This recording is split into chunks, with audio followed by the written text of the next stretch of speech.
Soy Ramón Delgado, un hombre de 82 años. Aunque mi cuerpo se ha debilitado y mis movimientos son ahora pausados, mi mente sigue albergando vivencias imborrables. Resido en una humilde casa en las afueras de San Juan de los Remedios, un pueblo donde el tiempo parece suspendido y donde la intimidad es un bien escaso, pues todos creen conocerse. Me ocupo de mis plantas, tejo cuando la vista me lo permite y observo a mis nietos jugar desde la ventana. Sus risas, gritos y carreras descalzas por el patio me evocan recuerdos de mi propia infancia, cuando la inocencia me hacía creer que el mundo era un lugar seguro. Existe una belleza agridulce en envejecer rodeado de la alegría de la niñez, pero también una crueldad inherente en saber que por más que los protejas, ellos nunca conocerán la verdad completa sobre quién eres realmente. Nadie la conoce. Nunca me atreví a revelarla. He vivido durante más de 50 años con un secreto arraigado en mi alma, como un hilo sucio que al intentar deshacerlo, amenazaría con deshilachar por completo el tejido de mi existencia. Ahora que el final de mi vida se vislumbra cercano, siento la necesidad imperiosa de confesar algo. No busco el perdón, porque yo misma he cargado con la culpa sin perdonarme jamás. Mi única esperanza es que tal vez, en algún rincón del mundo, alguien que se sienta solo y perdido pueda encontrar consuelo en mi historia. Durante mucho tiempo, me mostré al mundo como una mujer silenciosa, discreta y casi perfecta. Me casé con un hombre respetable, crié a mis hijos con amor, mantuve mi hogar con decoro, y siempre saludé a mis vecinas con amabilidad y respeto. Asistía a misa cada domingo, preparaba los tamales para las festividades y ofrecía mi ayuda a la parroquia cuando mi salud me lo permitía. Nadie sospechaba nada, nadie podía siquiera imaginar la verdad. Pero en lo más profundo de mi ser, bajo cada oración y cada gesto de aparente normalidad, escondía una carga invisible que me impedía respirar con libertad. Porque hubo un tiempo, un pasado que guardé celosamente, en el que no era la mujer fuerte y controlada que todos veían. Hace mucho tiempo, cuando aún era una niña, vivía constantemente aterrorizada. No comprendía por qué mi casa, mi supuesto hogar, se sentía como una prisión. Mucho menos entendía la razón por la que el apellido de mis hijos sería el mismo que el de mi padre. Si lo que acabo de decir es absolutamente cierto, mis hijos comparten mi apellido, pero no por costumbre familiar, ni por tradición, ni por orgullo. Llevan ese apellido porque también fue el apellido del hombre que me dio la vida, y ese hombre era mi propio padre. Sé lo que estás pensando en este momento porque yo también lo pensé durante años. Me repetía a mí misma que estaba loca, que debía haberlo soñado, que tal vez había malinterpretado todo, y que lo mejor sería olvidar. Pero el olvido no llega cuando el cuerpo recuerda, cuando la memoria carnal conserva los gestos, los silencios, las miradas que nunca fueron expresadas con palabras. Con el paso del tiempo he perfeccionado el arte de callar. Guardé silencio frente a mi esposo, mis hijos y Dios, y el silencio me acompañó incluso cuando me enfrentaba al espejo y la mirada reflejada me parecía ajena, con un fulgor heredado que me negaba a reconocer. Durante tantos años me resguardé en mi interior, convencida de que esa era la esencia de la vida. La fisura se abrió recientemente gracias a la curiosidad de mi nieta, quien con su dulzura innata me cuestionó. Estábamos en la cocina disfrutando del café, cuando me preguntó por mi abuelo, refiriéndose a mi padre, no a mi difunto esposo. ¿Por qué nunca hablas de él, abuela?, me inquirió, mientras añadía azúcar a su taza. La pregunta me petrificó, tragué con dificultad, y la mano me tembló. Nadie había mencionado ese tema en más de 4 décadas. Es que no hay mucho que contar, querida, respondí, intentando esbozar una sonrisa. Pero ella persistió anhelando saber si él había sido bueno conmigo, si me había llevado al mercado, si me enseñó a andar en bicicleta, si me abrazaba en mi infancia. Qué preguntas tan inocentes y al mismo tiempo que crueles. Mi padre nunca me llevaba al mercado, no me enseñó a andar en bicicleta y los abrazos que me dio distaban mucho de ser los que una hija debería recibir. Esa noche la angustia me impidió conciliar el sueño. Me acosté con el corazón latiendo con fuerza, como si el pasado se hubiera materializado y estuviera sentado al borde de mi cama. Soñé con voces, en especial con la de mi madre, quien me repetía: «No digas nada, Ramona». También escuché el murmullo del viento que se filtraba por las grietas de la vieja casa donde crecí. Me desperté empapada en sudor frío, a pesar de la temperatura, y comprendí que ya no podía guardar silencio. No por mí, porque ya he vivido, sufrido y cometido mis errores. Pero si esta historia llega a oídos de alguna mujer, aunque solo sea una, y le sirve para sentirse menos sola, entonces habrá valido la pena.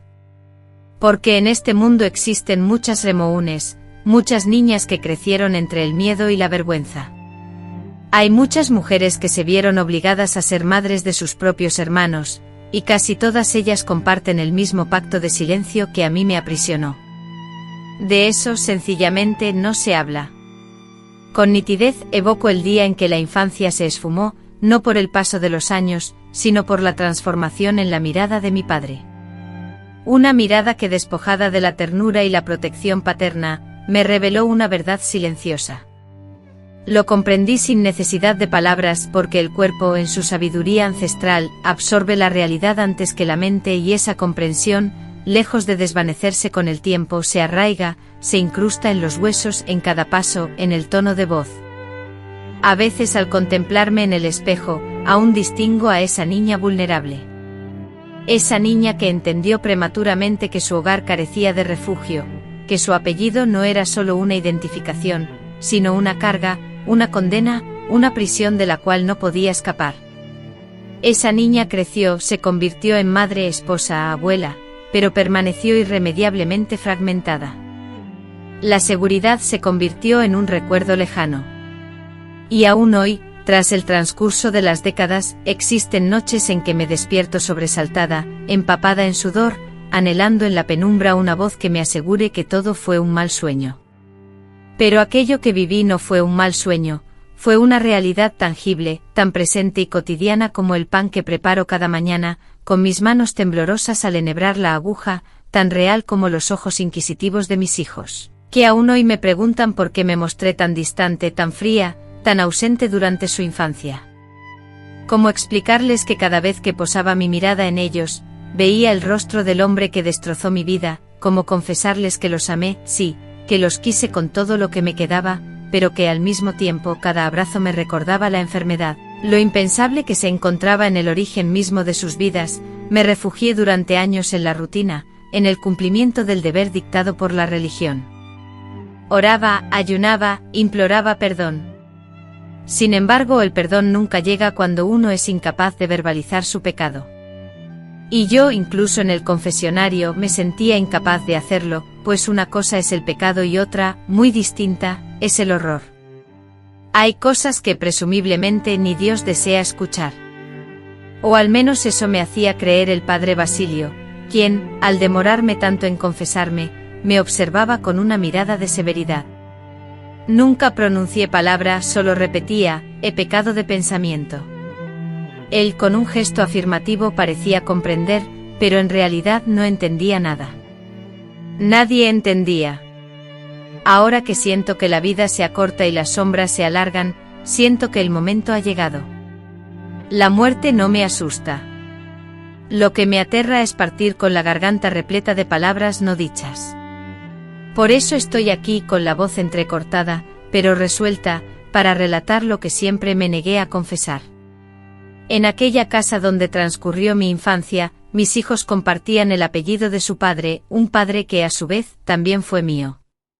La pregunta de mi nieta no fue una simple curiosidad, sino el inicio de una fractura, un temblor imperceptible que finalmente resquebrajó la tierra que había soportado mis pasos durante toda una vida. Cuando sus ojos se clavaron en los míos, con esa inocencia infantil que desconoce el peso de los secretos de una abuela, experimenté una sensación que no sentía desde hacía décadas. Era miedo, pero no el miedo a ser juzgada o descubierta, ese ya lo había superado.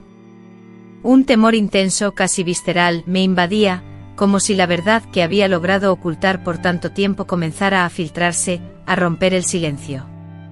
Esa misma noche, después de que ella se acostó y la casa se sumió en la quietud, me senté sola en la mesa de la cocina con la taza de café ya fría en mis manos, observando el jardín oscuro a través de la ventana, mientras una brisa suave mecía las cortinas, como si alguien invisible intentara entrar. En ese instante el recuerdo me asaltó, un olor, un sonido, una imagen nítida, como si tan solo hubieran transcurrido unos pocos días. Mi madre, inmóvil en el umbral de la puerta, con el rostro pálido y los labios apretados, observaba mientras yo descendía las escaleras de nuestra antigua casa de campo, descalza y con las trenzas sueltas. Mi padre, ya sentado a la mesa con su plato servido, ignorándola a ella y a mí, como si todo fuera parte de una costumbre diaria. Nuestra casa, aislada y tranquila, se alzaba en las afueras del pueblo, en un lugar donde las viviendas eran escasas y las visitas inusuales. Con frecuencia transcurrían días completos sin divisar a otra persona que no fueran los animales del corral y los peones que mi padre contrataba de forma temporal para las labores agrícolas. Era un rincón apartado, circundado por cerros imponentes y senderos polvorientos, donde el polvo se filtraba implacablemente por las ranuras de las ventanas y el viento nocturno emitía sonidos que parecían lamentos distantes. Para el resto del pueblo mi familia era un ejemplo de respeto, mi padre, un hombre de palabra, laborioso, terrateniente y reconocido por la iglesia, mi madre, una mujer discreta, siempre impecable, vestida con blusas de cuello alto y con las manos ocupadas en coser o cocinar, y yo, la única hija, una niña silenciosa, sumisa, que nunca daba problemas y que aprendió pronto a distinguir cuando era oportuno hablar y cuándo callar. Esa precisamente era la primera lección que se aprendía en mi hogar, saber cuándo mantener silencio. No puedo precisar el momento exacto en que la atmósfera familiar se alteró, ya que los recuerdos se difuminan, se modifican y se ocultan en la memoria, como si el tiempo actuara como un velo. Sin embargo, si persiste una sensación persistente, la certeza de que algo crucial, algo esencial, había cambiado en el hogar. Mientras caminaba a la escuela del pueblo cada mañana, un trayecto de más de 30 minutos, escuchaba a mis compañeras relatar con entusiasmo las vivencias con sus padres, las visitas al mercado, los juegos compartidos al atardecer, los cuentos antes de dormir. Yo, en cambio, permanecía en silencio, incapaz de participar en esas conversaciones. En mi casa el diálogo era escaso, los juegos inexistentes, los cuentos ausentes. Imperaban reglas estrictas, horarios fijos y rituales silenciosos. El desayuno se servía puntualmente, la comida debía estar siempre caliente, los zapatos impecables, la voz contenida, el cabello trenzado y la mirada sumisa, dirigida siempre hacia el suelo en presencia de mi padre. Él, un hombre imponente de manos grandes y voz profunda, no manifestaba violencia de forma explícita, nunca levantaba la voz ni recurría a la agresión física. Su violencia era de otra naturaleza, más sutil, más insidiosa. Era una presencia que calaba hondo, se infiltraba en cada célula de mi ser, en mi piel, en mis pensamientos más íntimos. Bastaba con su mirada para que mi madre dejara caer los cubiertos sobre la mesa, o para que yo entendiera que debía desaparecer silenciosamente de la habitación. La autoridad de mi padre era incuestionable, una ley no escrita que gobernaba la casa. Mi madre, sumisa, lo obedecía sin chistar. A veces en la oscuridad de la noche la escuchaba sollozar, pero al amanecer, se levantaba como si nada hubiera ocurrido. Con los ojos enrojecidos, sí, pero con el delantal puesto y esa sonrisa forzada que empleaba para desearme los buenos días. Fue en una de esas mañanas, poco antes de cumplir 11 años, que algo se quebró en mí. Me desperté de golpe no por un sonido, sino por una presencia palpable, su sombra, su olor característico, una mezcla desagradable de sudor seco, humo de tabaco y tierra. Estaba de pie junto a mi cama. No pronunció palabra alguna. Yo tampoco. Me hice la dormida, fingiendo un sueño profundo. Permanecí inmóvil, tan quieta que apenas podía respirar. Sentí su cuerpo inclinándose, el roce de sus dedos en mi cabello y, tras unos segundos que parecieron una eternidad, lo sentí abandonar la habitación. Al día siguiente mi padre se comportó de manera normal, como si la noche anterior no hubiese existido. Me solicitó que le alcanzara una camisa del armario y se quejó de que la leche estaba demasiado fría, pidiéndome que ayudara a mi madre con el maíz. No hubo nada explícitamente extraño, pero internamente algo en mí se había transformado para siempre. Comencé a observarlo de una manera diferente, ya no era simplemente mi padre, sino algo más, algo que me provocaba miedo, un deseo de distancia y una opresión en el estómago cada vez que oía sus pasos acercándose. Mi madre también lo percibió, lo supe porque su mirada hacia mí cambió. Dejó de acariciarme el cabello como solía hacerlo y ya no se interesaba por mis notas escolares. Se volvió más distante y rígida, como si al ver reflejado en mí algo que ella no podía nombrar, sintiera la necesidad de alejarse para no enfrentarse a su propio reflejo. Fue entonces cuando comprendí la segunda lección que aprendí en casa: aunque seas consciente de lo que ocurre, si no lo verbalizas, no ha sucedido. Un día, mientras ambas estábamos sentadas en el patio, desgranando mazorcas de maíz, me armé de valor para expresar una queja muy leve, solo una frase: no me gusta cómo me mira. Ella, sin responder inmediatamente, continuó pelando su mazorca, luego arrojó las hojas al cesto y sin dirigirme la mirada, me reprendió: no seas malagradecida. Él trabaja mucho por nosotras. La frase me cayó como un jarro de agua fría, sintiendo instantáneamente culpa y cuestionando mi propia percepción. Me dije que quizás exageraba, que la situación no era tan grave, que me estaba confundiendo.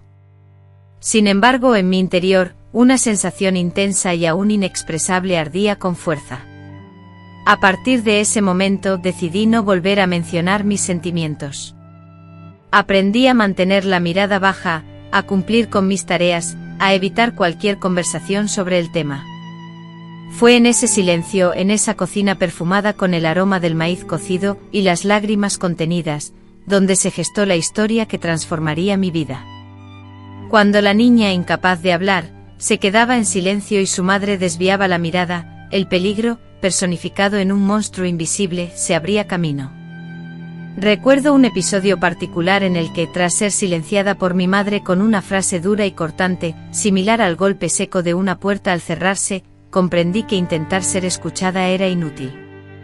Me convertí en una niña más callada y observadora, registrando meticulosamente cada movimiento, cada mirada, cada cambio en la atmósfera de la casa, con una sensibilidad que ninguna niña debería experimentar a tan temprana edad.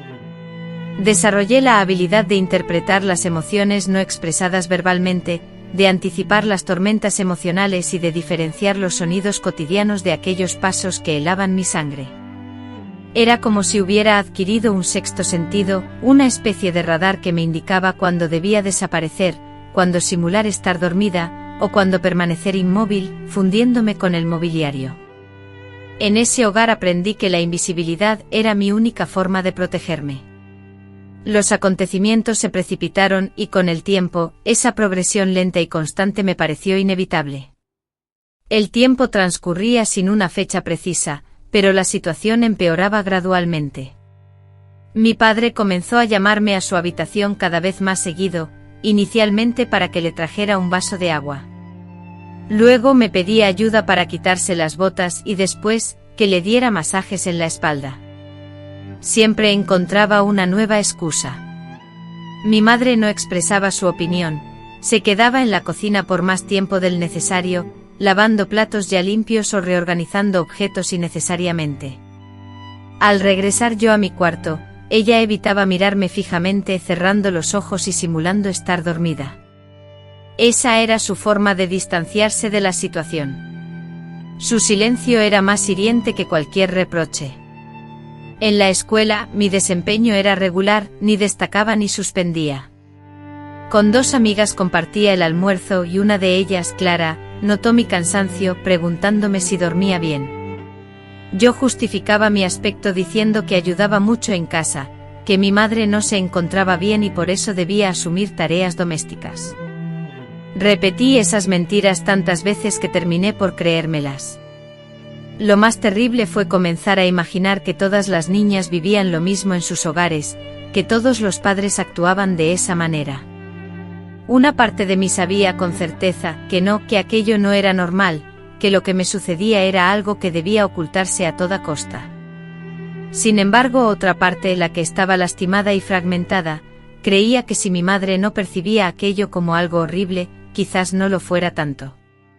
Con el paso del tiempo, empecé a experimentar transformaciones físicas. Mi pecho se abultaba, las caderas se ensanchaban y mi voz se volvía más grave. No tenía idea de cómo lidiar con todos esos cambios. Mi madre nunca me había hablado del cuerpo, de la menstruación, ni de lo que implicaba la madurez. Un día, de repente, empecé a sangrar y creí que estaba muriendo. Me encerré en el baño, llorando en silencio hasta que ella, con voz autoritaria, llamó a la puerta. Me entregó unos trozos de tela enrollados en una bolsa y, sin mirarme a la cara, dijo: «Es normal, ya eres mujer. Cuídate, cuídate». Esa frase me persiguió durante años. «Cuídate». ¿De qué, de quién, cómo y por qué? Ella no le dio ninguna explicación, simplemente lo soltó con brusquedad y se marchó. En aquella casa las conversaciones evitaban los temas relevantes, hablábamos del arroz, de la lluvia, del precio del maíz, pero nunca del miedo, nunca de lo que ocurría en la oscuridad de las habitaciones, nunca de las heridas emocionales que dejaban marcas imborrables, no en la piel sino en el alma. Recuerdo que una vez me desperté con un dolor opresivo en el pecho que me impedía respirar. Creí que estaba enferma, que me iba a morir. Le conté a mi madre cómo me sentía. Ella me palpó la frente, dijo que no tenía fiebre y que debía ser tristeza de mujer. Me ordenó barrer el patio y nunca más volvió a tocar el tema. Desde ese momento comprendí que en mi hogar las emociones eran un lujo inalcanzable. Con el tiempo mi padre se volvió más demandante, quería que lo acompañara a los cultivos, que permaneciera a su lado mientras inspeccionaba los campos, que le alcanzara las herramientas y que caminara tras él, sin hacer preguntas. En ocasiones, cuando nos alejábamos de la vivienda, él solía detenerse a la sombra de un árbol y se sentaba a observarme fijamente, con un silencio tan opresivo que me hacía sentir la sangre helada. Me miraba como si intentara memorizar cada detalle de mi rostro y cuerpo, para luego soltar comentarios como: «Vas a ser una buena mujer», o «A vos no te van a faltar hombres». Yo apretaba los dientes con fuerza, tragando saliva con dificultad, incapaz de encontrar una respuesta. Mi único anhelo era que el día finalizara, que me llevara de regreso a casa y que me dejara tranquila. Lo más desgarrador era que en ese entonces, aún albergaba la esperanza de que mi madre interviniera, que una noche entrara sigilosamente a mi habitación, se sentara a mi lado, tomara mi mano y me dijera con voz suave: «Ramona, sé lo que está pasando. Vámonos». Pero esa escena anhelada jamás se materializó. Mi madre se transformó en una figura distante, similar a una estatua que respiraba, cocinaba y realizaba tareas diarias, pero sin mostrar emoción alguna. La veía llorar en la cocina, la escuchaba suspirar frente al altar que tenía en su cuarto, pero nunca me dedicaba una palabra de afecto. Era como si mi propia existencia se hubiese transformado, perdiendo mi rol de hija para convertirme en un espectro, un espejo de sus frustraciones, un constante recordatorio de las batallas que ella no logró ganar. Hubo una noche grabada a fuego en mi memoria, que jamás podré olvidar. Tenía 14 años. Una tormenta furiosa azotaba la casa, con el viento aullando contra las ventanas y la lluvia filtrándose implacablemente por el deteriorado techo de la cocina. La luz eléctrica había fallado, sumiendo la casa en una oscuridad profunda. Mi madre, aparentemente dormida o fingiendo estarlo, permanecía en su habitación. Mi padre me llamó desde la suya. Me dijo que sentía frío y que fuera a acompañarlo. Yo, aterrorizada, me aferré a la cama, temblando con el corazón latiendo desbocado, pero él insistió. Su voz, grave y dura, pronunció mi nombre en un tono que conocía demasiado bien. Obligada, caminé por el pasillo oscuro, sintiendo mis piernas débiles y vacilantes. Entré en su habitación. Me indicó que me sentara en el borde de la cama, que le contara algo, que si había hablado con algún chico en la escuela. Le respondí que no tenía amigos. Me observó fijamente, se aproximó, y con la misma mano que tantas veces había empuñado un machete, me acarició la mejilla. «Está bien», murmuró. La frase hiriente y despectiva, «los hombres no sirven para nada, solo te van a usar», resonó en mi mente como una sentencia. Aquí, en ese lugar, sentí una falsa promesa de seguridad: «Aquí estás segura. Conmigo no te va a pasar nada». Fue en ese momento, con una claridad dolorosa e irrevocable, que comprendí que no había escapatoria. Él, en su visión distorsionada, me consideraba una posesión, un objeto que podía manipular a su antojo, no como su hija, ni como una niña inocente, sino como algo a su entera disposición. Después de esa noche mi mundo se fragmentó. Mi postura se encorvó, mi voz se apagó y mis sueños, junto con mi risa, desaparecieron. En la escuela, me aislé por completo, evitando el contacto visual y mirando al suelo. Cuando las maestras me interpelaban, respondía con evasivas. Anhelaba la invisibilidad, la protección de la indiferencia, eludir cualquier mirada inquisitiva. Pero en lo profundo de mi ser, anhelaba lo contrario: que alguien notara el abismo que me consumía, que alguien percibiera mi dolor y me preguntara, con genuina preocupación: «¿Estás bien, Ramona?». Sin embargo, esa compasión nunca llegó. Nadie se percató, nadie pareció ver, nadie supo, o quizás supieron, pero prefirieron ignorar la tragedia. Cada día que transcurría, la soledad se volvía más intensa. No solo sentía la falta de alguien a quien confiar mis preocupaciones, sino que una voz interna comenzó a susurrarme acusaciones. Me convencía de que era culpable de lo sucedido, que había provocado esa situación, que si no hubiese madurado tan rápido, si mi apariencia fuera menos atractiva, si fuera más insignificante, él me dejaría tranquila.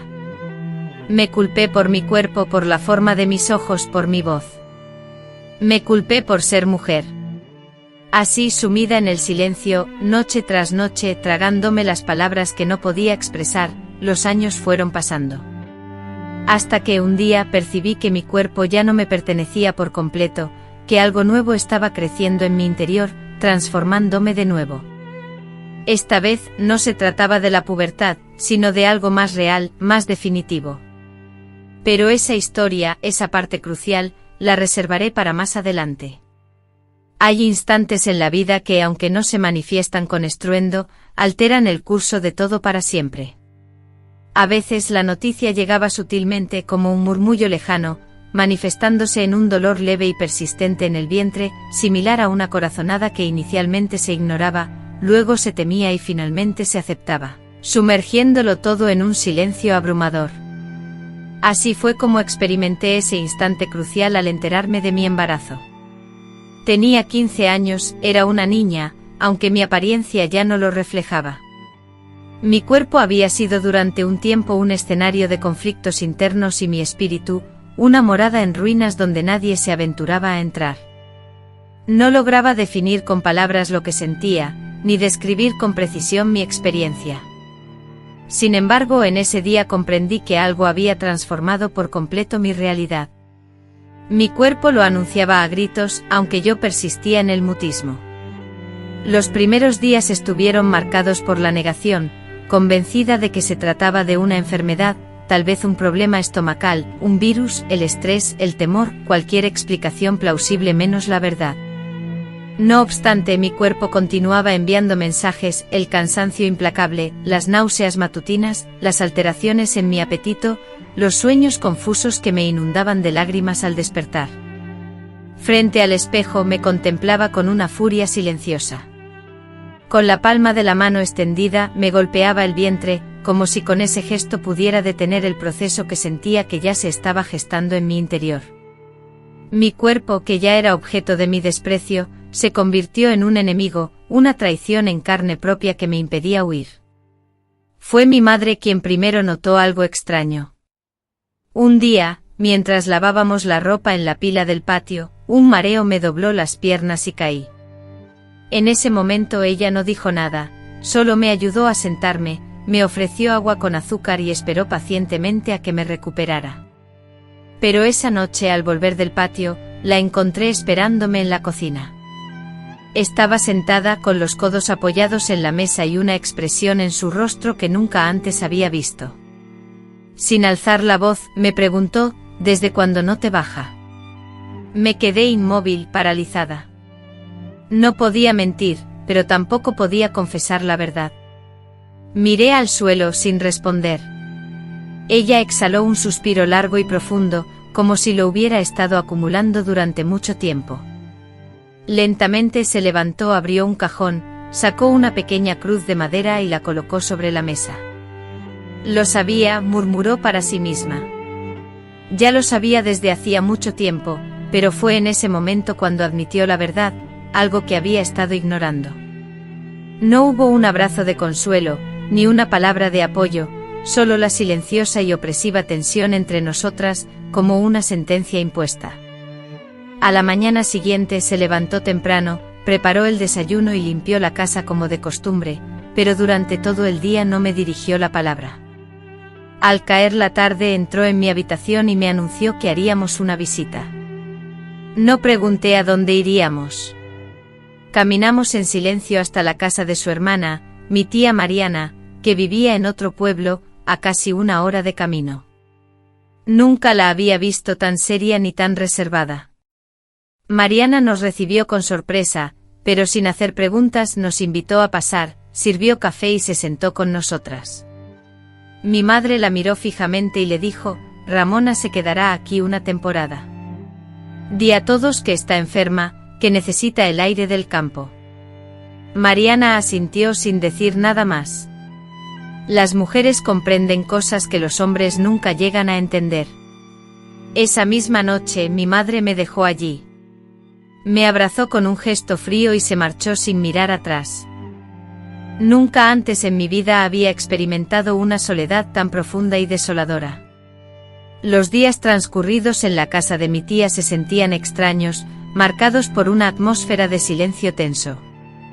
Las preguntas directas se ausentaban, pero en su lugar, me acechaban las miradas compasivas y cautelosas. Me trataban con una delicadeza exagerada, como si mi fragilidad fuera comparable a la del cristal. Yo por mi parte me recluía en mi propio mutismo, sin dirigir la palabra a nadie, consumiendo horas de sueño y apenas probando bocado. Las tardes se prolongaban bajo la sombra fresca de un árbol, absorta en contemplar la tierra, sumida en la duda constante sobre la veracidad de mi realidad. A veces en mis sueños ansiaba despertar en mi habitación, creyendo que todo había sido un error, una pesadilla. Pero al abrir los ojos la pesadez en mi cuerpo y el vacío opresivo en mi pecho me devolvían brutalmente a la cruda realidad, desterrando cualquier esperanza de fantasía. Fue en ese hogar ajeno, rodeado del cacareo de las gallinas, de la ropa tendida y de las miradas de lástima de los vecinos, donde finalmente comprendí que mi experiencia no era normal, que ningún padre tenía el derecho de tocar a su hija de esa manera, que ningún embarazo debería surgir de semejante horror, y que el amor, en su verdadera esencia, no provoca un dolor tan lacerante. Comprendí que la infancia no debía ser una prisión, y que el silencio de una madre podía ser tan dañino como la violencia de un hombre. Esta revelación no fue un momento de claridad repentina, sino una herida abierta, una llaga que finalmente se rompía, liberando todo el dolor acumulado durante años. Lloré en secreto durante noches enteras. Me mordía los labios con fuerza para no gritar. Me acurrucaba sobre mí misma, como una niña pequeña esperando que alguien la salvara. Pero nadie vino. Nadie viene. Nunca llega nadie. Solo mi tía mostró un poco de compasión. Una noche me trajo una manta tejida por ella, la misma que aún guardo en mi baúl de recuerdos. Me la colocó sobre los hombros y me dijo, no es tu culpa, Ramona. Nada de esto es culpa tuya. Quise creerle, quise aferrarme a esas palabras como a una tabla en medio del mar, pero no pude, porque la culpa ya era parte de mí. Había crecido dentro de mí, me habitaba como un segundo corazón. El embarazo avanzó. Mi cuerpo cambiaba rápidamente. Ya no podía ocultarlo. En el pueblo algunas vecinas susurraban comentarios a mi paso, mientras otras desviaban la mirada para evitar cualquier contacto. Los niños, curiosos y crueles, me señalaban con sus dedos, pero yo fingía no verlos, sumida en mi propio mundo, como si viviera dentro de un caparazón invisible. Mi tía, mi único apoyo, me brindó su ayuda incondicional, me asistió durante las náuseas matutinas, me enseñó técnicas de respiración para aliviar los cólicos y me preparó infusiones de manzanilla. Compartía conmigo historias de otras mujeres que habían sufrido mucho más que yo, pero jamás mencionaba a mi padre, ese era un tema tabú. Al acercarse el momento del parto, me llevaron con una partera del pueblo, una mujer mayor con manos rugosas y una mirada severa, pero con una gran experiencia. Me examinó en silencio y me advirtió que el parto sería pronto. La noche en que nació mi hijo, una tormenta feroz azotaba el pueblo. La lluvia caía torrencialmente como si el cielo se partiera en dos, y los truenos retumbaban, haciendo vibrar las paredes. Yo gritaba de dolor y de rabia, sin saber si estaba dando vida a un nuevo ser o expulsando una maldición ancestral. Finalmente, cuando lo tuve en mis brazos, lo miré con una mezcla de miedo y asombro. Era tan pequeño, tan frágil y a la vez tan perfecto. Mi rostro era un reflejo de mi madre en la nariz, y heredé los ojos oscuros de mi padre. Esos ojos, idénticos a los suyos, me atormentaban. Incapaz de contenerme, las lágrimas brotaron sin control, un llanto desgarrador que emanaba de un dolor profundo e inexplorado. Mi tía, intentando consolarme, me aseguró que el bebé era fuerte y sano, que Dios tenía un propósito, que quizás este hijo era mi redención. Pero en lugar de salvación, sentía una condena implacable. Durante las semanas siguientes cuidé del recién nacido, una mezcla de afecto y repulsión entrelazada en cada acción. Lo amaba, era mi hijo, pero también era el resultado de algo que nunca debió ocurrir. A veces lo acunaba entre mis brazos, susurrándole promesas de protección, jurando que nadie lo dañaría. Sin embargo, otras veces, al encontrarme con esos ojos familiares que me observaban, la angustia me invadía. Necesitaba alejarme, respirar profundamente, escapar a caminar para evitar derrumbarme. Me sentía dividida, fragmentada en dos mitades. Una parte de mí anhelaba ser madre, la otra deseaba desaparecer. Mi madre me visitó cuando el bebé cumplió un mes de vida. Ella llegó con una canasta repleta de alimentos. Desde lejos observó al bebé. Luego lo alzó por un instante examinándolo con cuidado. Tras la inspección comentó: está bien nutrido, tiene una piel saludable, parece fuerte. Yo, sorprendida, no pude articular palabra. Ella tampoco añadió mucho más. Nos sumimos en un silencio tenso. Después de un largo rato me miró fijamente a los ojos, algo que no hacía hace mucho tiempo, y declaró: hay asuntos que es mejor no discutir, pero vos sabés lo que tenés que hacer, criarlo. No como un hijo ilegítimo, sino como una bendición.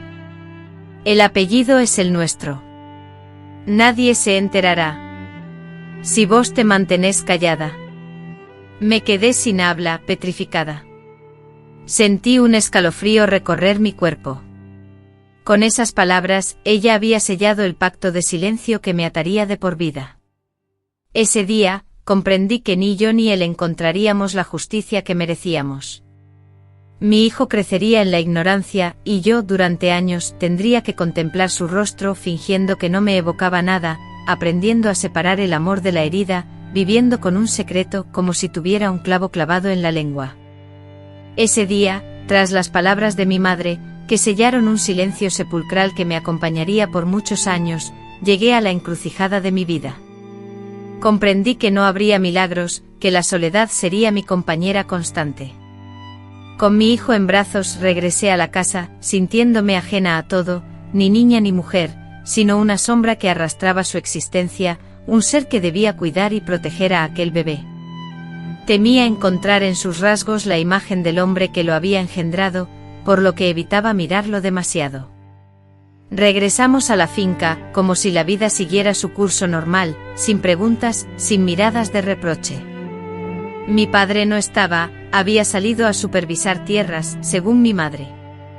Agradecí su ausencia en silencio, temiendo su mirada, su contacto, cualquier palabra que reclamara a mi hijo como propio.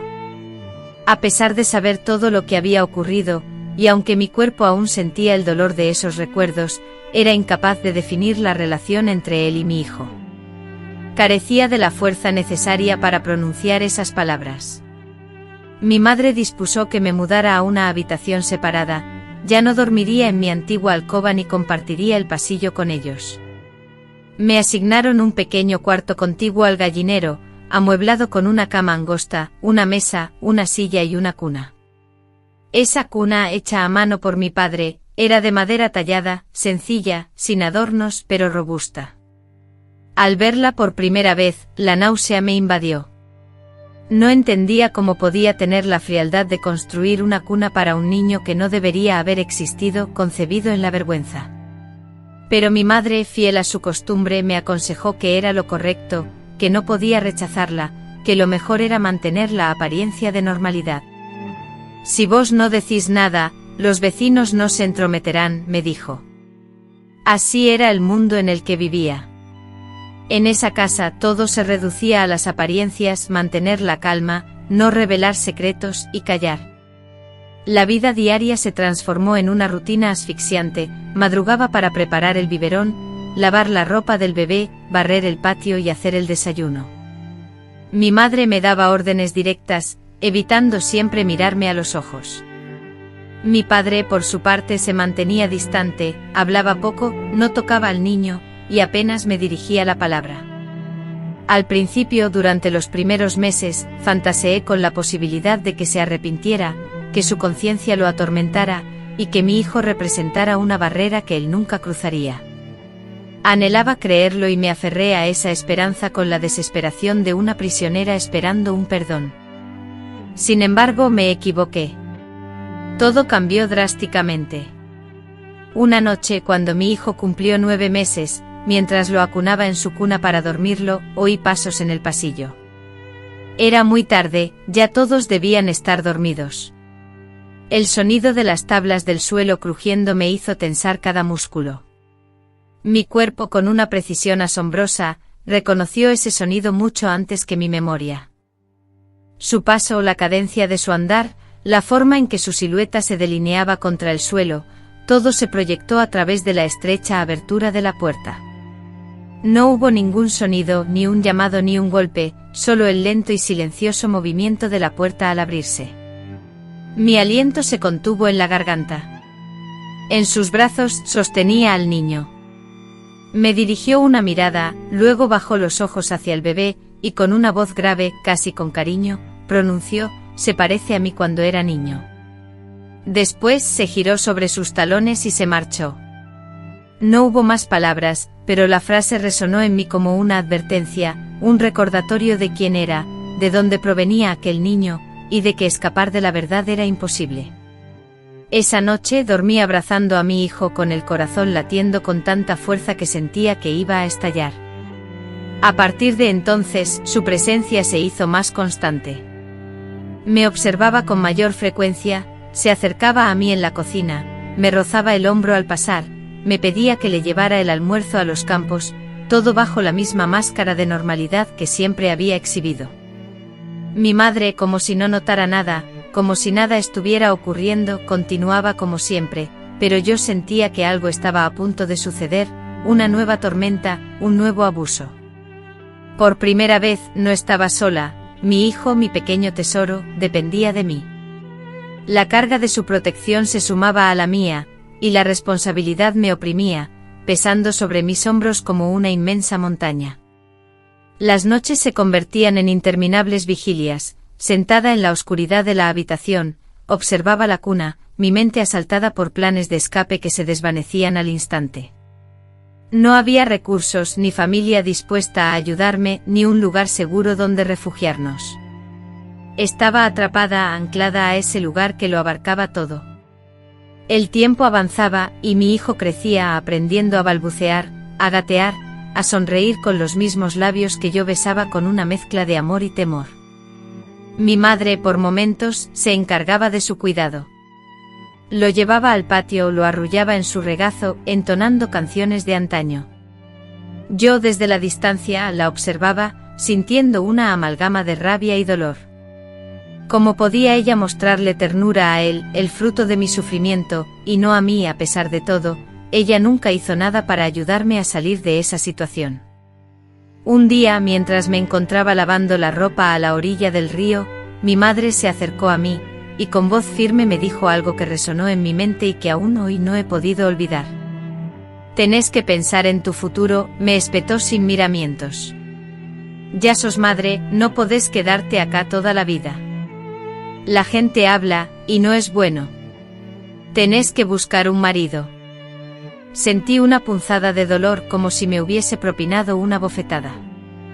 Un marido, después de todo lo que había sufrido, después de haber sido utilizada, destrozada, convertida en madre sin desearlo, ahora debía ofrecerme en matrimonio, venderme como una mujer honorable, como si nada de lo que había vivido hubiese ocurrido. Le pregunté con la voz temblorosa si había perdido la razón. Ella, con una calma perturbadora, me respondió que no, que simplemente estaba pensando en lo mejor para todos, incluyendo a mi hijo y a mí. No sos la primera ni la última mujer que se casa después de pasar por situaciones peores. Si encontrás un buen hombre, podés rehacer tu vida. Nadie tiene que saber nada de lo que pasó. Fue en ese instante, con esas palabras, que comprendí que para ella, yo nunca había sido una víctima, sino un problema. Un problema que debía ser resuelto, corregido, borrado de la sociedad, disimulado en la normalidad, como una mancha que se oculta con pintura. En ese momento no pude decir nada más. Después de finalizar la tarea de lavar, sequé cuidadosamente mis manos con una toalla y regresé lentamente a la habitación con el niño en mis brazos. Sentía una extraña sensación de vacío en mi pecho, como si fuera una caja hueca y vacía, incapaz de experimentar emociones, ni amor ni odio, solo una profunda y silenciosa resignación. Sin embargo, esa calma aparente se hizo añicos meses después, cuando mi padre, inesperadamente, volvió a entrar en mi habitación. Era una noche oscura, sin luna, una de esas noches en que el cielo se presenta como un velo negro, completamente desprovisto de estrellas. El niño dormía plácidamente en su cuna. Yo estaba acostada en mi cama, pero no dormía. De hecho, rara vez lograba conciliar el sueño profundamente, siempre en alerta, escuchando atentamente, esperando algo.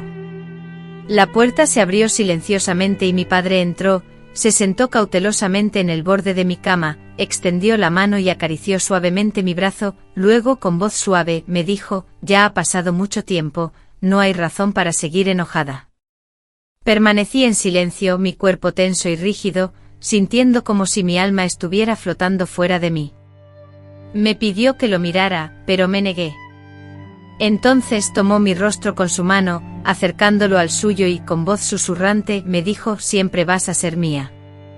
En ese momento comprendí que todo regresaría a su inicio, que en realidad nunca había finalizado, sino que había estado en una suspensión momentánea, y que ahora, como siempre, yo le pertenecía por completo, no como hija, ni como madre, sino como una posesión.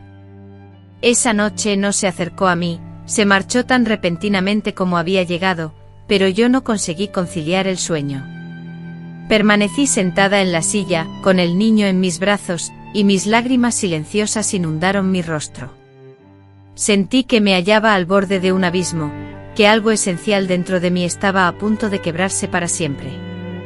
Fue entonces cuando resolví que debía actuar, ya no por mí misma, eso ya no importaba, sino por él, por ese niño que no había solicitado nacer.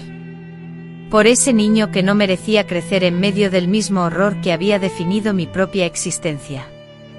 Y así, inicié la planificación de mi fuga. La determinación de escapar no surgió de la noche a la mañana, fue un proceso lento, doloroso, similar a extraer una espina clavada sin ningún tipo de alivio. Durante semanas enteras me dediqué a observar cada detalle, a evaluar, a trazar rutas y a considerar todas las alternativas posibles. Anhelaba que mi madre se decidiera a ir a comprar los víveres para todo el mes, que mi padre se marchara a trabajar a los campos, y que mi hijo, ya más grande, pudiera caminar distancias considerables sin que yo tuviera que llevarlo a cuestas todo el tiempo.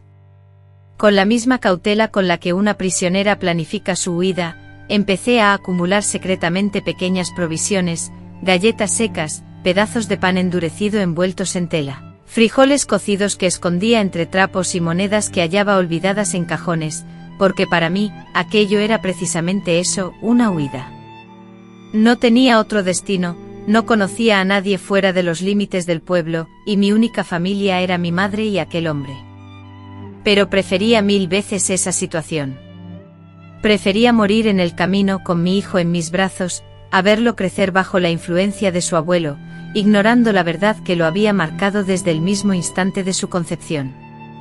Aquel día, en la madrugada de julio, el calor era insoportable, la lluvia de la tarde anterior había dejado el aire denso y húmedo.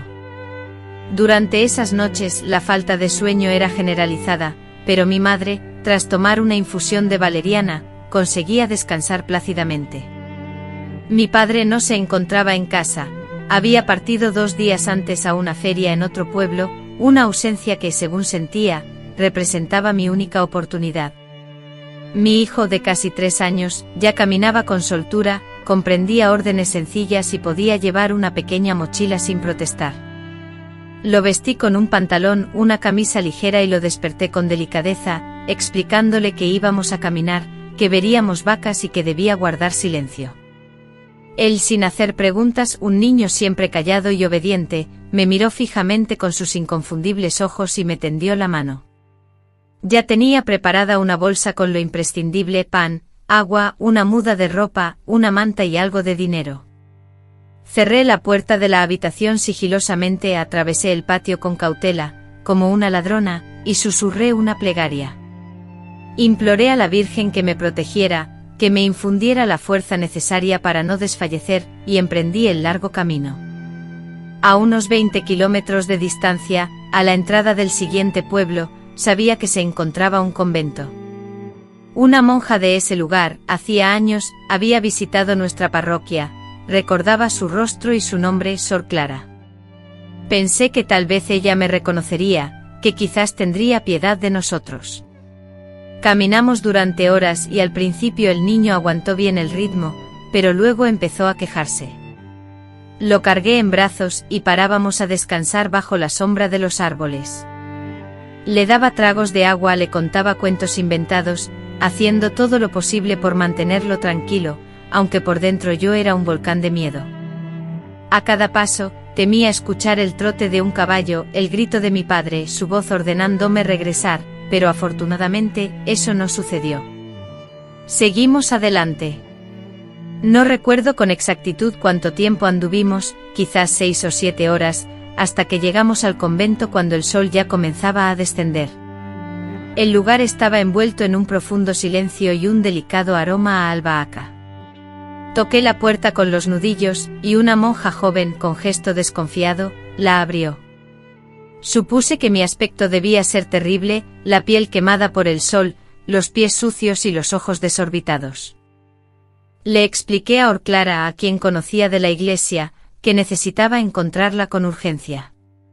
Esperamos en la entrada del lugar y el niño, visiblemente cansado, se sentó en el suelo.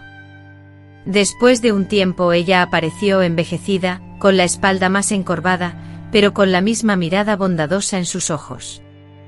Me observó detenidamente sin pronunciar mi nombre, pero supe que me había reconocido.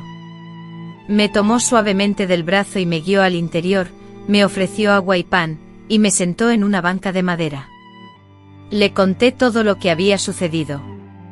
Por primera vez en mi vida, relaté mi historia completa en voz alta, palabra por palabra, sin quebrar en llanto, sin interrupciones, como si estuviera expulsando un veneno.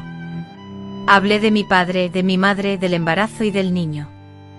Ella no me interrumpió, solo rezaba en voz baja mientras me escuchaba atentamente.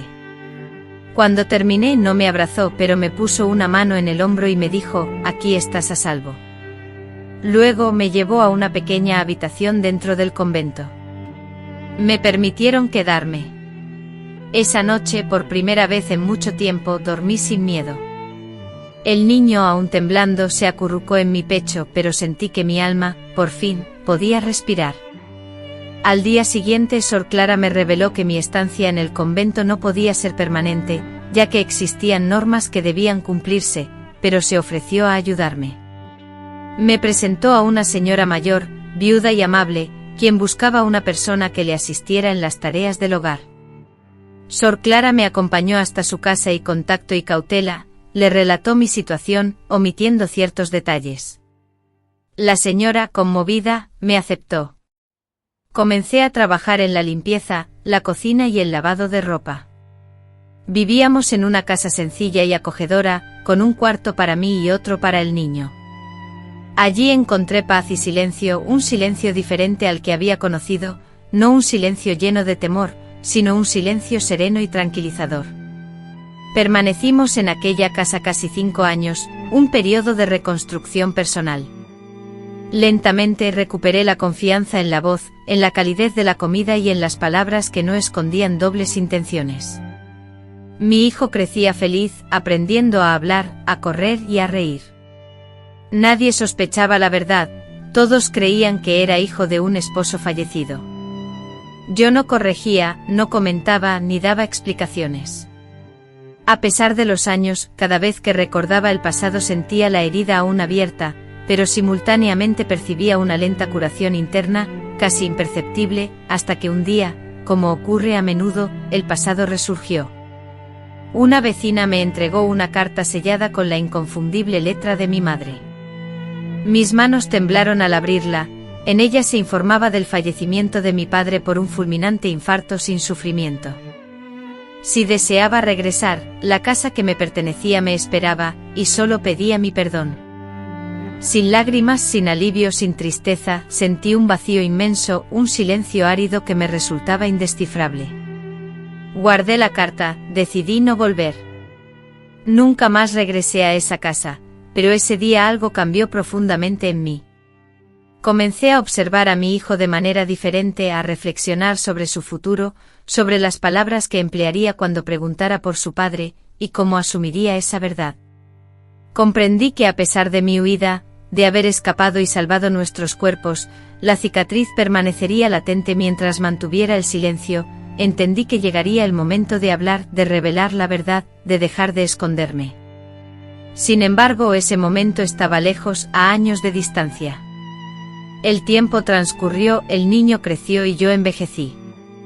El miedo, como una densa niebla persistente, se atenuó lentamente, aunque nunca desapareció por completo. A veces se manifestaba en lugares inesperados, un aroma, una palabra, una entonación, una pesadilla que me despertaba empapada en sudor, incluso cuando la luz del sol ya inundaba la habitación. Ya no era la mujer destrozada que huyó con los pies magullados y el alma en carne viva. Me transformé. Me fortalecí, pero también me endurecí y me volví más reservada. Me convertí en una madre severa, silenciosa y llena de reglas, no por falta de amor, sino porque sentía un temor constante, el temor a que algo le sucediera a mi hijo. Temía que alguien le hiciera daño, que reviviera sin saberlo las experiencias que yo había vivido, que un día me viera, no como su madre, sino como una mujer incapaz y miedosa. Por ello, criarlo era como avanzar con sumo cuidado sobre vidrios rotos. Cada acción, cada elección, cada palabra que pronunciaba estaban impregnadas de temor, el miedo constante de lastimarlo inadvertidamente. Él era un niño bueno, silencioso como yo, afectuoso pero retraído. Preguntaba poco y aceptaba mucho. Tenía la sensación de que intuía algo. Desde pequeño su mirada me transmitía la impresión de que comprendía algo, aunque no pudiera expresarlo con palabras. Nunca le revelé la verdad. Creció creyendo que su padre había fallecido antes de que él naciera. No cuestionaba esa versión. La aceptaba sin dudar, pero yo sabía que llegaría el momento en que querría saber más. Y ese día llegó. Fue al cumplir 18 años. Me pidió que nos sentáramos a conversar. Me dijo que deseaba conocer la verdad, que intuía que algo no coincidía, que lo había sentido desde siempre y que necesitaba saber quién era realmente. Con la mirada penetrante que tantas veces me había lastimado, me observó fijamente y me preguntó con voz firme: ¿Qué me estás escondiendo, mamá? Sentí un vuelco en mi interior, como si el tiempo se detuviera y el aire se volviera irrespirable en la habitación. Me quedé petrificada, el silencio se apoderó de mí. No sabía por dónde empezar a desentrañar la madeja de secretos, ni si tenía el derecho de confesarle la verdad, si eso lo liberaría o le causaría un sufrimiento aún mayor. Mis manos temblaban incontrolablemente, mi corazón latía con fuerza, golpeando contra mis costillas. Anhelaba contarle todo, estuve a punto de hacerlo, pero la voz se me atascó en la garganta.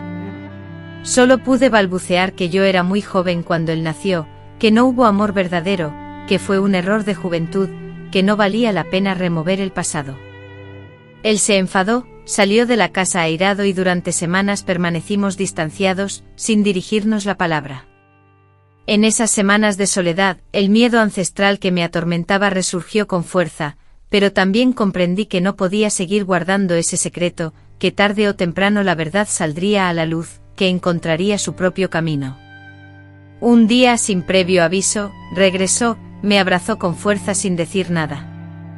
Las lágrimas brotaron de mis ojos sin control. Me rogó que respetara sus inquietudes, que le diera espacio para resolverlas por sí mismo, que si en algún momento necesitara saber algo más, sería él quien lo preguntaría. En ese instante solo deseaba vivir el presente, continuar su camino sin mirar atrás. Y así sucedió. Al poco tiempo abandonó el hogar familiar, se dedicó a estudiar, consiguió un empleo, contrajo matrimonio y formó una familia. Nunca más hizo alusión a su pasado. Yo por mi parte tampoco volví a mencionarlo, aunque ciertas verdades no necesitan ser verbalizadas. Hay silencios que se transmiten de generación en generación, que se perciben en lo más profundo del ser, en la propia esencia. Sé que él comprende no todo, pero sí lo esencial. Lo intuye en mi mirada, lo detecta en mis pausas, y lo asume con respeto, y eso es suficiente para mí. Ahora que la edad me ha marcado, que mis rodillas me fallan y que mi cuerpo me recuerda diariamente todo lo que ha soportado, me doy cuenta de que lo más difícil no fue lo que experimenté, sino lo que oculté. Que mantener un secreto durante toda una vida es una forma de morir lentamente, que vivir sin compartir la historia de lo que una fue, lo que una padeció, lo que una superó, es, en definitiva, vivir a medias. Es por eso que ahora hablo, porque ya no me importa el que dirán, porque ya no tengo la fuerza para seguir ocultando lo que viví. Porque mi historia no es solo mía, sino también la de muchas otras.